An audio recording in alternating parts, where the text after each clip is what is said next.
Juste après. Mais votre question a une réponse. Pourquoi est-ce qu'il y a un antisémitisme très développé dans les populations musulmanes? Parce que malheureusement, dans le Coran, il y a des propos antisémites. Par exemple, quand on prend la sourate 5, le verset 57 de la sourate 5, il y a marqué « Ô vous qui croyez, ne prenez point pour amis les juifs et les chrétiens ». C'est écrit dans le Coran.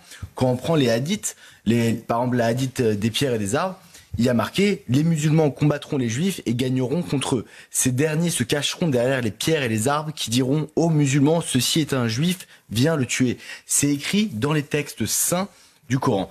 Vous savez pourquoi est-ce que pendant 200 ans, les juifs, on disait « heureux comme un juif » en France?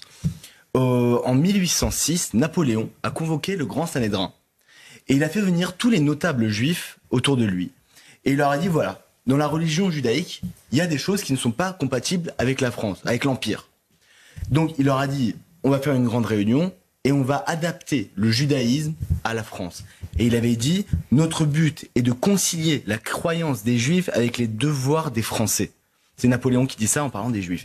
Est-ce qu'aujourd'hui, quelqu'un peut dire, nous devons concilier la croyance des musulmans avec les devoirs des Français? Non. Personne n'ose toucher à ça. Il faut absolument, si on veut continuer à avoir un islam en France, il faut un islam de France. C'est-à-dire qu'il va falloir adapter la religion musulmane à la France. Et ça veut dire qu'il va falloir retirer des passages du Coran, des hadiths, des réglementations. Mais sauf que c'est pas possible. Parce que le Coran étant incréé, c'est-à-dire que c'est la parole directe de Dieu.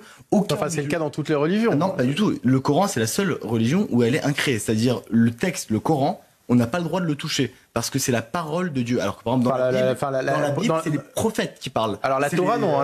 La Torah, c'est la Torah dans la religion juive, elle a été dictée par Dieu. Dictée. Mais voilà.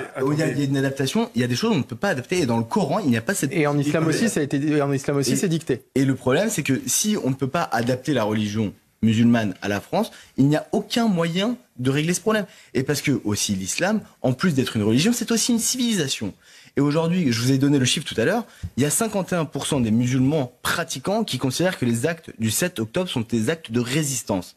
Mais ce que je vous avais pas dit tout à l'heure, c'est que 42% des musulmans non pratiquants considèrent aussi que c'est un acte de résistance. Il y a un problème intrinsèque, civilisationnel, et si on ne fait rien, rien ne changera, et je ne vois personne bouger pour le moment sur le sujet. Non, mais